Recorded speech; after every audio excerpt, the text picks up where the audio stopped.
Hello, friends. Welcome back to the second part of chapter first of Tamil Nadu Board NCRT on modern history. So, dear students, in our previous lecture, we read about Regulating Act of 1773 and steps taken by British Parliament to curb the corrupt practices of East India Company and its officials. As well as we read that how British Parliament reformed the office of Court of Directors by passing Regulating Act of 1773, है ना. ये सब हमने पढ़ा that judges as well as other officials were prevented from accepting gifts. Okay, उनको prohibit कर दिया गया था कि अब वो गिफ्ट नहीं लेंगे. तो हमने यहाँ तक पढ़ लिया था. So in today's video we will read about expansionist policy of Warren Hastings. Before beginning this, let's understand what is an expansionist policy. See, in simpler terms, expansionist policy is a policy that aims at territorial gains. एक वो policy जो focus करती है कि हमें और जो इलाका है ना, और नई टेरिटरी और इलाका हमें कब्जा लेना है, हमारा इलाका बढ़ाना है. That is expansionist policy and Warren Hastings was famous for his expansionist policy.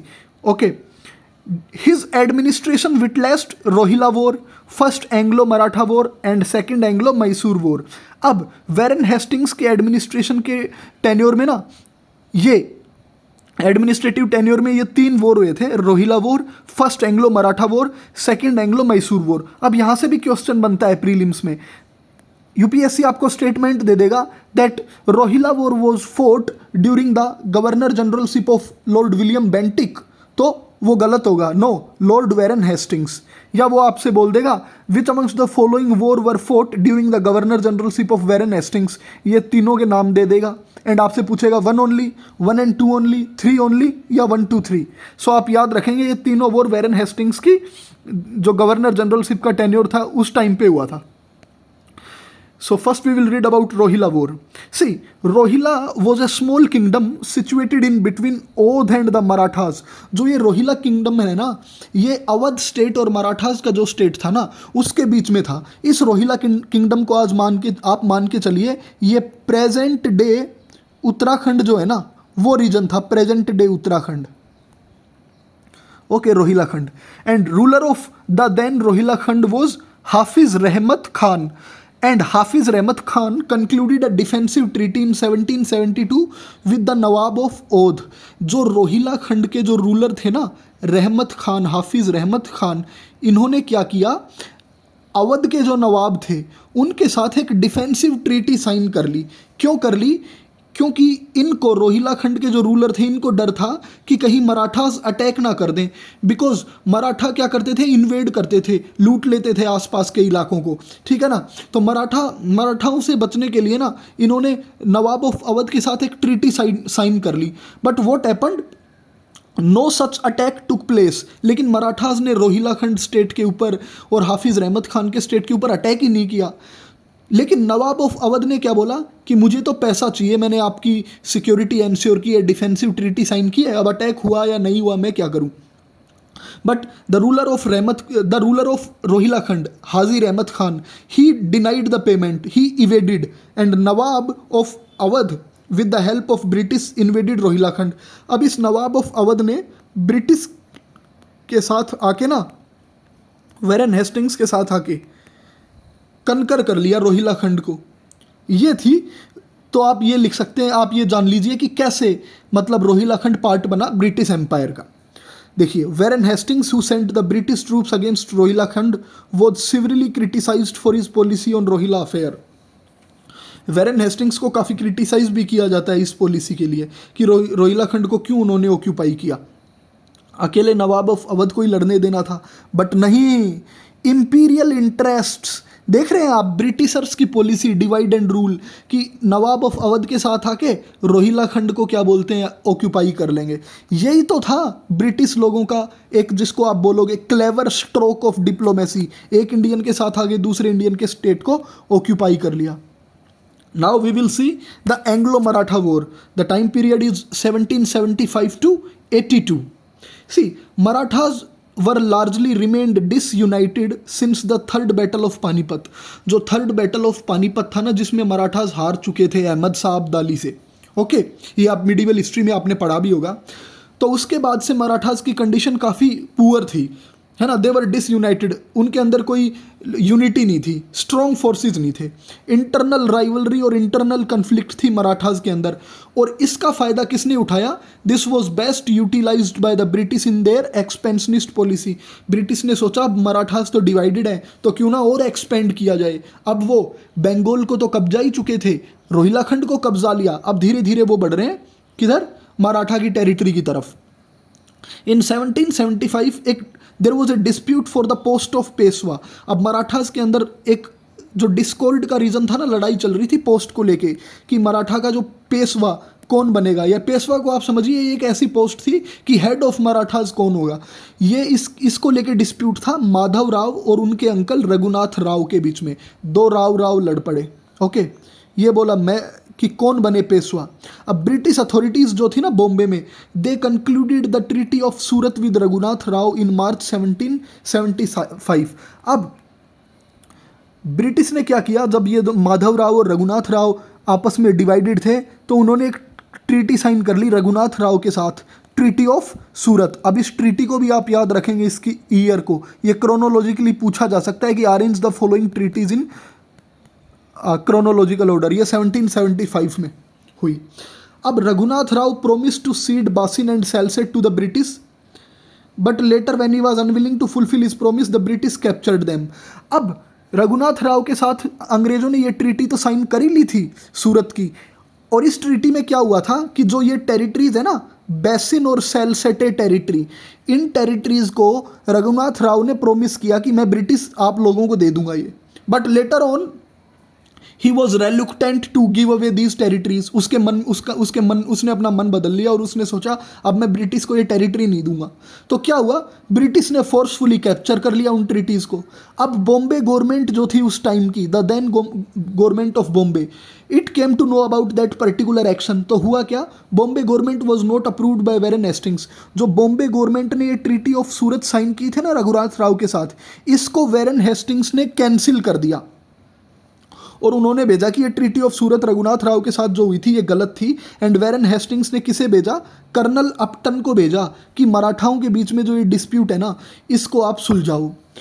और हुआ क्या, इसका result, treaty of Surat was cancelled and treaty of Purandar was signed. अब ट्रीटी ऑफ पुरंदर साइन होती है ट्रीटी ऑफ सूरत के बाद, तो क्रोनोलॉजिकली याद रखेंगे ट्रीटी ऑफ पुरंदर भी आती है एक, पुरंदर। और इसमें ये किसके बीच साइन हुई, British with Nana Phadnavis as well as another, जो कि एक अनदर मराठा लीडर थे। According to this treaty Madhav Rao second was accepted as the new Peshwa and British retained Salsette along with a heavy war indemnity.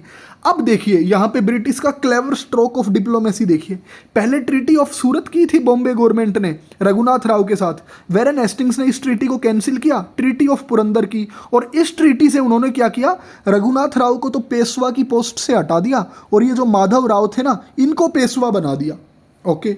अब बदले में हुआ क्या, ब्रिटिश ने जो सैलसेटे नाम का जो ये एक टेरिटोरियल जो इलाका था, इसको ले लिया, as well as war indemnity, as well as कुछ पैसे भी लिए कि अब इस रघुनाथ राव को भी तो हराना है, इससे भी तो लड़ाई होनी है, लड़ाई जो हुई थी इससे तो उसमें भी तो ब्रिटिश का नुकसान हुआ है, तो लाओ हमें पैसे दो। वॉर ही तो हुआ था ये, एंग्लो मराठा वॉर। अब however the home authorities rejected the treaty of Purandar. अब जो होम अथॉरिटीज थी ना, उन्होंने क्या किया कि इस ट्रीटी को भी रिजेक्ट कर दिया, ट्रीटी ऑफ पुरंदर को भी। होम अथॉरिटीज कौन सी, जो ब्रिटेन के अंदर, यूनाइटेड किंगडम के अंदर हायर ऑफिशियल्स थे ब्रिटिश पार्लियामेंट में जो थे, उन्होंने भी इस ट्रीटी को रिजेक्ट कर दिया। पहले सूरत को वेरन हेस्टिंग्स ने कैंसिल किया, ट्रीटी ऑफ पुरंदर को होम अथॉरिटीज ने कर दिया। Warren Hastings also considered the treaty of Purandar as a scrap of paper and sanctioned operations against the Marathas. बाद में वेरन हेस्टिंग्स ने क्या किया कि खुद उसने ट्रीटी ऑफ पुरंदर को ना कैंसिल कर दिया, होम अथॉरिटीज ने भी और वेरन हेस्टिंग्स ने भी। अब आप देख रहे हैं उनकी ट्रिक्स, पहले तो खुद ही वेरन हेस्टिंग्स ने कर्नल अपटन को भेजा और ट्रीटी ऑफ पुरंदर करवाई, बाद में खुद ही इस ट्रीटी को स्क्रैप ऑफ पेपर बोल के हटा दिया। अब इस दौरान क्या होता है, British force sent by Bombay government was defeated by the Marathas. जब ये ट्रीटी ऑफ पुरंदर कैंसिल हुई ना, तो ब्रिटिश फोर्सेस और मराठास में लड़ाई हुई, बट हुआ क्या, ब्रिटिश फोर्सेस डिफीट हो गई उस वॉर में।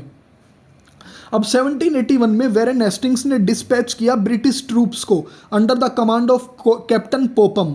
पहले कैप्टन कर्नल को भेजा, कर्नल अपटन को भेजा था, अब कैप्टन पोपम को भेजा वेरेन हेस्टिंग्स ने। Now what happened, captain Popham ने ना डिफीट कर दिया मराठा चीफ को। He defeated the Maratha chief Mahadaji Scindia in a number of small battles and captured Gwalior. देखिए, अब कैप्टन पोपम को वेरेन हेस्टिंग्स ने भेजा था, तो उन्होंने ना महादाजी सिंधिया को हरा दिया, और जो ग्वालियर था ना, सिंधिया जो मराठा की एक क्लैन है, उनका जो ग्वालियर फोर्ट था और ग्वालियर उनका जो किंगडम था, उसको कैप्चर कर लिया। And in 1782 another treaty was sign, treaty of Salbai. ये किसके बीच साइन हुई, between Warren Hastings and Mahadaji Scindia. इन्हीं को हराया था और बाद में इनसे ट्रीटी साइन कर ली सालाबाई की। और इस ट्रीटी के प्रोविजंस के according Salsette and Bassein were given to the British. British को सेलसेटे और बेसिन दे दिए गए।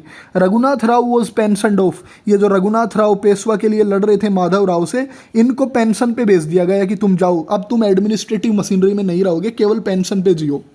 और माधव राव टू को पेशवा मान लिया गया।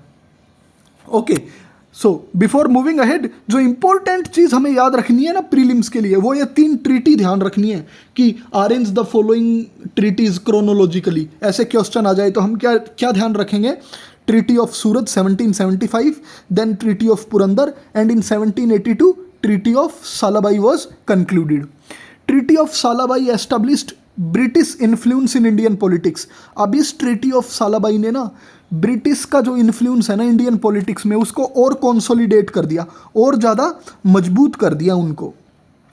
Okay, it provided the British with 20 years of peace with the Marathas. देखिए डिप्लोमेसी, देखिए ट्रीटी ऑफ सालाबाई के तहत मराठास से प्रोमिस किया ब्रिटिश ने कि अब अगले 20 ईयर्स 20 साल तक हम शांति से रहेंगे, लड़ेंगे नहीं। ओके, अब इस ट्रीटी में क्या था, ब्रिटिश ने कहा अब हम लड़ेंगे नहीं, अब अगर हमारी कहीं किसी से लड़ाई होती है तो मराठास बीच में भी नहीं आएंगे। Treaty also enabled the British to exert pressure on Mysore with the help of Marathas in recovering their territories.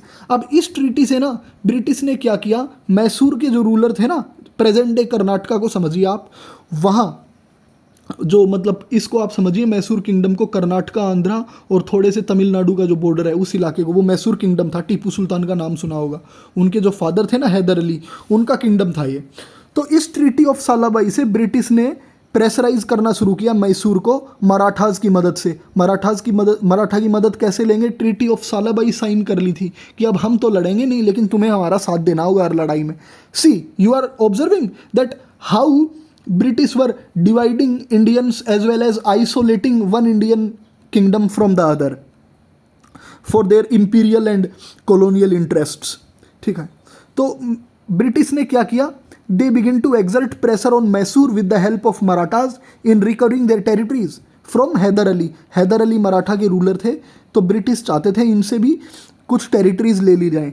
Thus the British on the one hand saved themselves from the combined opposition of Indian powers and succeeded in dividing the Indian powers। ये मैंने बता ही दिया है। इस तरीके से उन्होंने क्या किया, फूट डाल दी इंडियंस में, मराठास को और हैदर अली को डिवाइड कर दिया इस ट्रीटी से। ओके, अपने इंटरेस्ट्स के लिए। ये था। अब next is second Anglo Mysore war. See friends, जो फर्स्ट एंग्लो मैसूर वॉर है ना, ये बहुत पहले हैदर अली और रॉबर्ट क्लाइव के बीच में हो चुका था। तो सेकंड एंग्लो मैसूर वॉर है ना, ये हुआ था 1780-84 किसके बीच में, वेरेन हेस्टिंग्स के बीच में और हैदर अली के बीच में। Now in the first Anglo-Mysore War that took place in 1767 to 69, जो फर्स्ट एंग्लो मैसूर वॉर था ना, वो 1767 से 1769 में हुआ था। किसके बीच, मैंने आपको बता ही दिया, हैदर अली के बीच और ब्रिटिश के बीच। और उसमें जीता कौन था, Haider Ali emerged victorious against the British and at the end of the war a defensive treaty was concluded between Haider Ali and British। अब जीत तो हैदर अली गया था, फिर ट्रीटी भी साइन हुई थी हैदर अली और ब्रिटिश के बीच में, लेकिन ब्रिटिश ने अपने इंटरेस्ट्स को फुलफिल करने के लिए क्या किया, दे वायलेटेड द ट्रीटी और सेकंड एंग्लो मैसूर वॉर शुरू हो गया, क्योंकि ब्रिटिश ने तो देखा ना कि अब मराठास भी हमारे साथ आ चुके हैं ट्रीटी ऑफ सालाबाई से, तो क्यों ना फर्स्ट बैटल में हम हार चुके हैं एंग्लो मैसूर वॉर में, इस बार हैदर अली को मजा चखाते हैं दूसरी बार लड़के इससे। तो जो मेन रीजन थे ना, मेन कोजेस थे सेकंड एंग्लो मैसूर वॉर के, दे वर फॉलोइंग।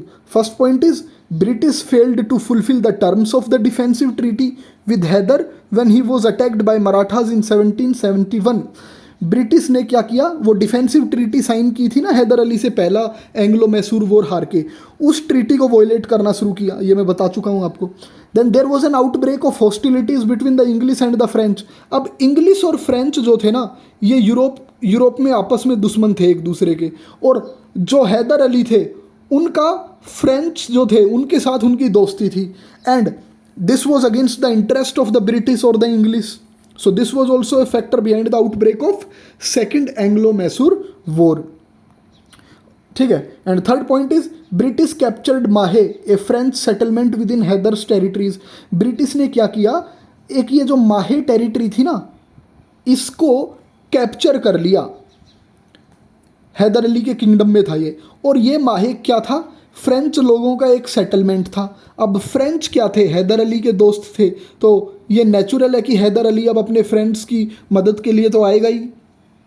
तो this was also a triggering factor behind second Anglo Mysore war, माहे। अब आपको ये भी ध्यान रखना है, ऑप्शंस में कई बार पूछ लिया जाता है विच amongst the following was a French settlement, तो आपको नाम दे देंगे दो तीन, वो सूरत, आगरा, माहे, Bharuch.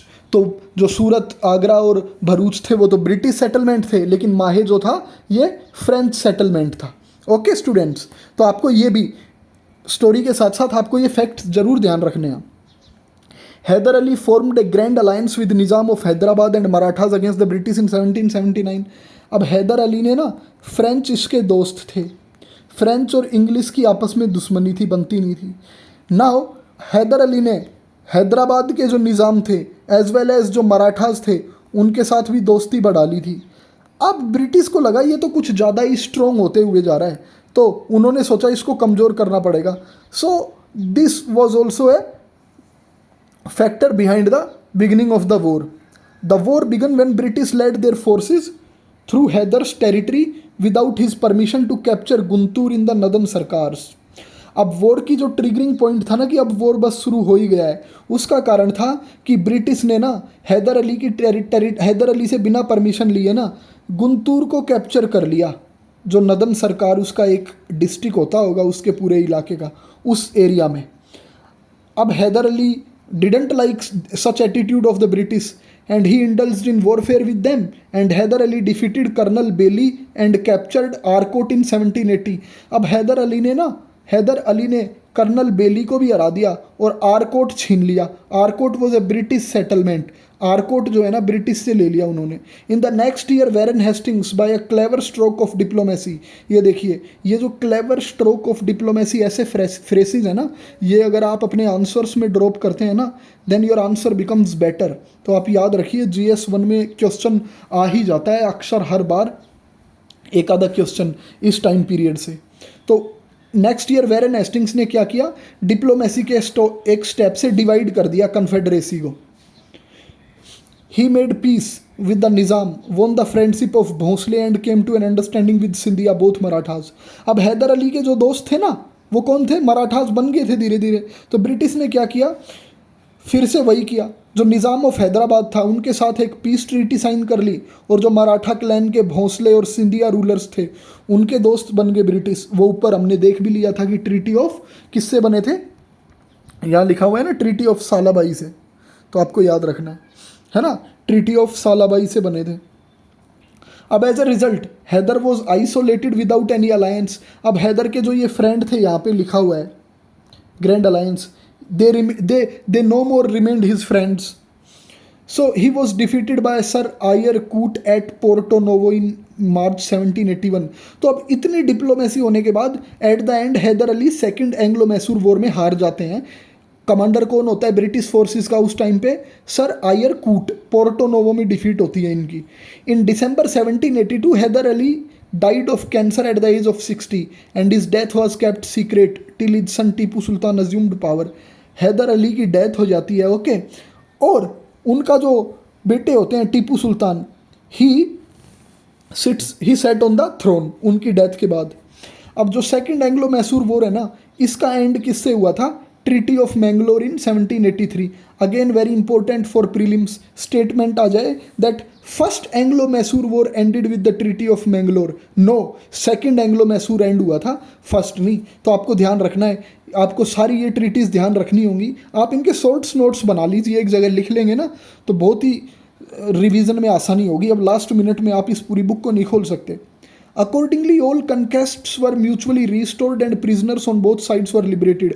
As per the terms of this treaty, ये जो मैंगलोर की ट्रीटी थी ना, इस ट्रीटी के तहत दोनों ब्रिटिश ने और जो मैसूर का किंगडम था, इन्होंने दोनों ने ना जो प्रिजनर ऑफ वॉर थे ना, बंदी थे, उनको लिबरेट कर दिया और पीस रिस्टोर कर दी, ओके। तो नाउ बिफोर मूविंग अहेड, मैं चाहता हूँ आप याद रखें कुछ चीज़ें, जैसे एक तो ट्रीटी ऑफ सूरत आई थी, उसके बाद ट्रीटी ऑफ एक सालाबाई आई, ट्रीटी ऑफ सालाबाई, फिर हमने देख लिया ट्रीटी ऑफ मैंगलोर, और सूरत के बाद एक ट्रीटी और आई थी, कौन सी थी? यहाँ था ना उसका नाम, ट्रीटी ऑफ पुरंदर। तो अब ये सारी ट्रीटीज़ क्रोनोलॉजिकली याद कर लीजिए, आपकी कौन सी पहले साइन हुई, कौन सी बाद में। Treaty of Mangalore 1783, Surat 1775, Salbai 17, this is here 1782, Salbai was signed in 1782। ये सब चीज़ें ध्यान रखेंगे आप। सो ओके, अब ब्रिटिश गवर्नमेंट ने एक और लैंडमार्क एक्ट इंट्रोड्यूस किया ब्रिटिश पार्लियामेंट ने इंडिया में कुछ रिफॉर्म करने के लिए, and that particular act came to be known as Pitt's India act 1784। Regulating Act proved to be an unsatisfactory document as it failed in its objectives। जो regulating act 1773 में आया था ना, उसके कुछ लूप होल्स थे, कुछ डिफेक्ट थे, तो उन्हीं को रेक्टिफाई करने के लिए पिट्स इंडिया एक्ट आया। In January 1784 Pitt the younger became prime minister of England after general elections. इस पिट्स इंडिया एक्ट को पिट इसलिए कहा जाता है क्योंकि विलियम पिट प्राइम मिनिस्टर थे इंग्लैंड के उस टाइम पे, उन्होंने ये बिल इंट्रोड्यूस किया ब्रिटिश पार्लियामेंट में। Despite bitter debate in both houses, the bill was passed after 7 months and it received royal assent in August 1784। अब जो ये पिट्स इंडिया एक्ट पास हुआ था ना, काफ़ी डिस्प्यूट के बाद, डिबेट के बाद, डिवीज़न था हाउसेज में, ये 7 महीने में पास हो ही गया। और इसके मेन प्रोविजंस देखते हैं इसमें क्या क्या था। एक तो बोर्ड ऑफ कंट्रोल एस्टेब्लिश किया गया। ऊपर ध्यान रखिएगा, ऊपर क्या थे? कोर्ट ऑफ डायरेक्टर्स थे, कोर्ट ऑफ प्रोप्राइटर्स, जो हमने 1773 के एक्ट में देखे। 1784 के एक्ट ने बोर्ड ऑफ कंट्रोल एस्टेब्लिश किया जिसमें 6 मेंबर्स थे, और उनको अपॉइंट कौन करेगा बोर्ड ऑफ कंट्रोल के मेंबर्स को? Crown, okay. अगर आप स्टेटमेंट में आ जाए that board of control was set up by regulating act 1773, no, false, it was set up by act of 1784 और पिट्स इंडिया एक्ट। और इनको अपॉइंट कौन करेगा? Governor, no, crown. दिमाग को आप एक्टिव रखिए। जो कोर्ट ऑफ डायरेक्टर्स थे ना, उनकी पोजीशन को रिटेन किया गया। ज़्यादा कोई मतलब ऐसा बहुत ही ज़्यादा कोई बदलाव नहीं आया कोर्ट ऑफ डायरेक्टर्स की पोस्ट में। Third is the act also introduced significant changes in the Indian administration. ये जो एक्ट था ना, इसने इंट्रोड्यूस किया एक बहुत ही मेजर चेंज। वो क्या था? जो गवर्नर जनरल की काउंसिल में जो मेंबर्स हुआ करते थे ना, उनको इसने रिड्यूस कर दिया from 4 to 3 including the commander in chief. यानी गवर्नर जनरल ये जो होता था, इनकी काउंसिल होती थी ना, एक सलाह समिति, तो उसमें 4 लोग होते थे पहले, इनमें से 3 ही रह गए थे, अब बाकी सबको हटा दिया गया था। अगर आपको स्टेटमेंट आ जाए कि पिट्स इंडिया एक्ट ने ना गवर्नर जनरल की काउंसिल में जो मेंबर्स थे उनको इंक्रीज कर दिया था 4 to 5, तो such a statement would be a wrong statement. Decrees कर दिया था, 4 to 3 कर दिया था, ओके, ये याद रखिएगा। Now Pitt's India act constitute a significant landmark with regard to the foreign policy of the company. Company की फॉरेन पॉलिसी में भी इसने बहुत इंपॉर्टेंट कंट्रीब्यूशन दिया। वो देखते हैं क्या था। एक A critical review of the act reveals that it had introduced a kind of contradictions in functions of the company. Company के कुछ फंक्शंस में इसने ना कुछ कॉन्ट्राडिक्शंस भी डाल दिए थे. Court of directors controlled its commercial functions. Board of control maintained political affairs. In fact board represented the king and director symbolised the company. ये सबसे इंपॉर्टेंट है, आपको ध्यान रखना है. जो फॉरेन पॉलिसी में बदलाव आया ना वो भी देखेंगे हम, वो क्या था. अब इस एक्ट ने क्या किया कि जो बोर्ड ऑफ कंट्रोल का ऑफिस एस्टेब्लिश किया ना, उसका कोर ऑब्जेक्टिव क्या था कि पॉलिटिकल एक्टिविटीज़, पॉलिटिकल अफेयर्स है ना, उनको ओवरसी करना. Whereas court of directors जो थे ना, ये केवल क्या देखेंगे, ईस्ट इंडिया कंपनी को देखेंगे, केवल ये देखेंगे, केवल कॉमर्शियल फंक्शंस को. कोर्ट ऑफ डायरेक्टर्स केवल बिजनेस देखेंगे ईआईसी का, और पॉलिटिक्स की बात अब से देखेगा क्या, बोर्ड ऑफ डायरेक्टर्स. तो ये फॉरेन पॉलिसी में ही तो चेंज था एक तरीके से, कि अब उनकी जो फार फ्लंग टेरिटरीज थी जिनमें से इंडिया भी एक थी, उसका अब एडमिनिस्ट्रेशन कैसे होगा, कैसे डील करना है. ओके, होम गवर्नमेंट ने डिसाइड किया. Now coming to the end part of the chapter, impeachment of Warren Hastings.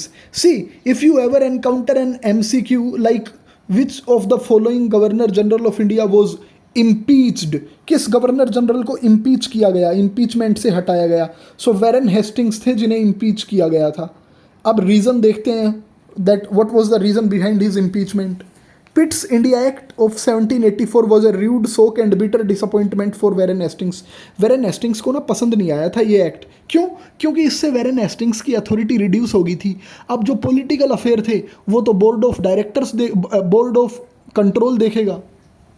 ठीक है ना, जो ये बोर्ड ऑफ कंट्रोल आ गया था ना, ये वाला, ये तो Warren Hastings को पसंद नहीं आया.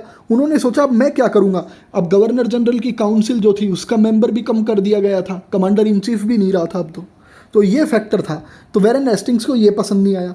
Prime minister's speech and censoring the policy of government of Bengal was considered by Warren Hastings as a reflection of his personal character.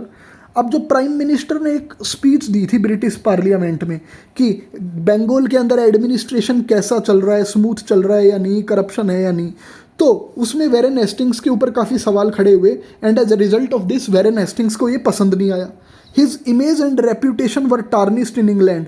इससे Warren Hastings की जो इमेज थी ना, उनकी जो रेप्यूटेशन थी, उनकी इंटीग्रिटी पे सवाल हुए और उनकी इमेज ख़राब होगी, और इसलिए उन्होंने रिज़ाइन कर दिया इंडिया से और इंडिया छोड़ के चले गए वो 1785 में. और 1787 में Warren Hastings को इम्पीच किया गया ब्रिटिश पार्लियामेंट में. किसने किया? एडमंड बर्क ने किया. और जो विग्स है ना, जो वहाँ की पार्टी है, उन्होंने किस लिए? फॉर इज एडमिनिस्ट्रेटिव एक्सेस, कि Warren Hastings को जितनी पावर नहीं थी ना, उससे ज़्यादा पावर एक्सरसाइज की उन्होंने. Edmund Burke brought forward 22 charges against him. Edmund Burke ने ना, the then British prime minister, उन्होंने ना चार्जेस इनिशिएट किए Warren Hastings के अगेंस्ट. 22 चार्जेस लगाए. और जो मोस्ट इंपॉर्टेंट चार्ज था ना, that was related to Rohilla war, the case of Nand Kumar, the treatment of Raja Chait Singh of Banaras and pressures on the Begum of Awadh.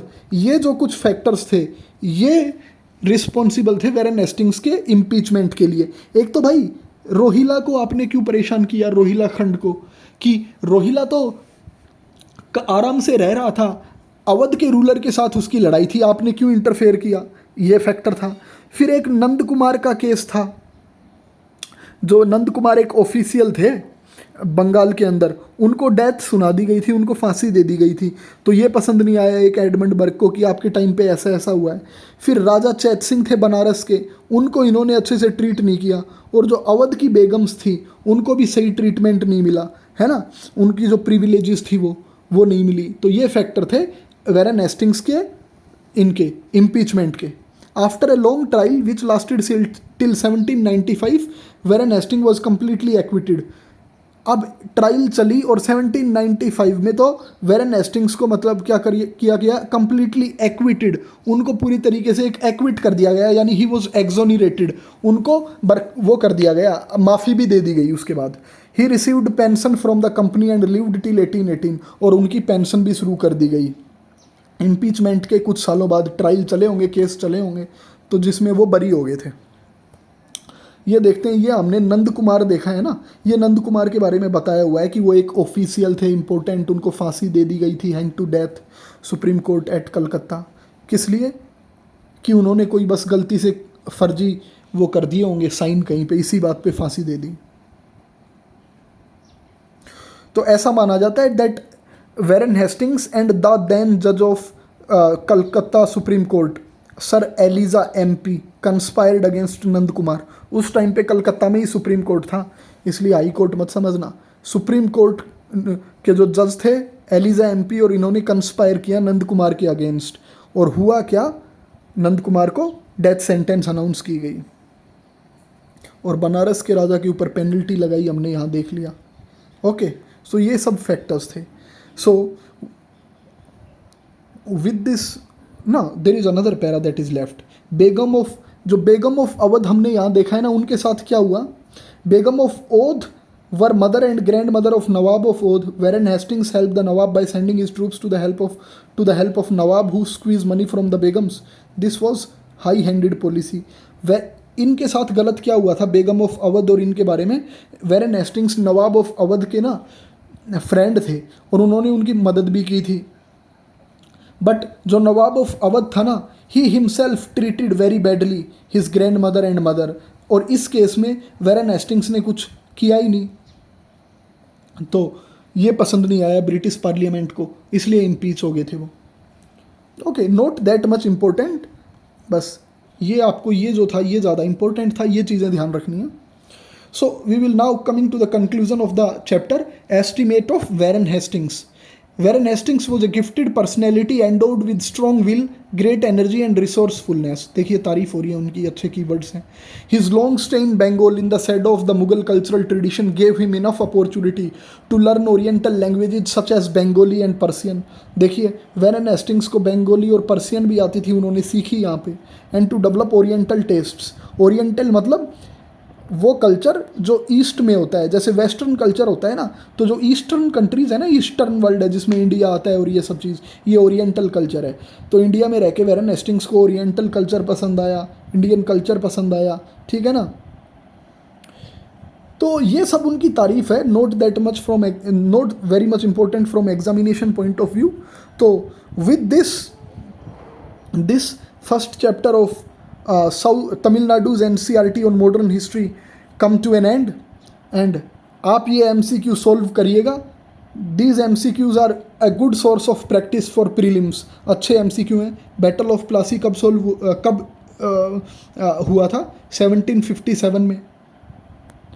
Okay, second Mysore war came to an end by the treaty of, बताइए किस treaty से end हुआ था second Mysore war? Salbai, Mangalore, Purandar, Mysore.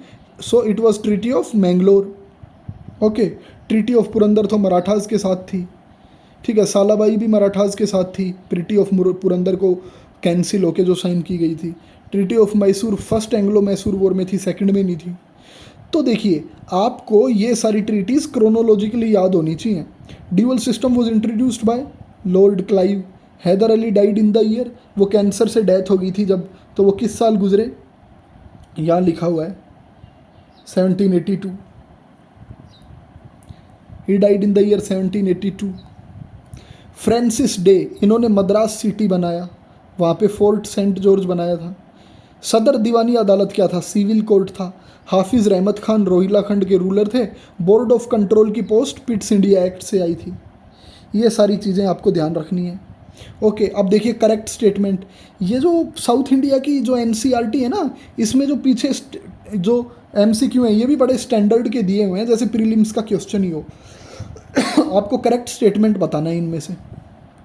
Warren Hastings assumed the governorship of Fort William in 1774 ना, 1773 से भी थोड़ा पहले आ गए थे वो तो फोर्ट विलियम की गवर्नरशिप को अज्यूम करने के लिए। Rohilla war took place during the administration of Warren Hastings. Yes, यही तो करेक्ट स्टेटमेंट है। According to regulating act of term of office of court of director was 5 years, no 4 years।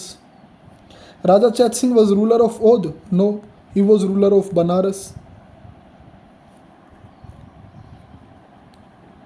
English East India Company was established on 31 December 1600, true। Treaty of Salabai was signed between Warren Hastings and Madhavrao too? No, it was signed between Warren Hastings and Mahadaji Scindia, not Madhavrao. तो ये सारी चीज़ें याद रखनी है. तो students, have a good day. Thank you. Chapter ख़त्म हुआ, अच्छे से रिवाइज करिए. And very soon we will begin with the second chapter, that is on lord Cornwallis. ये जो गवर्नर जनरल हैं, इन्होंने क्या किया, ये सारा देखेंगे हम हमारे नेक्स्ट चैप्टर में. Okay, thank you friends.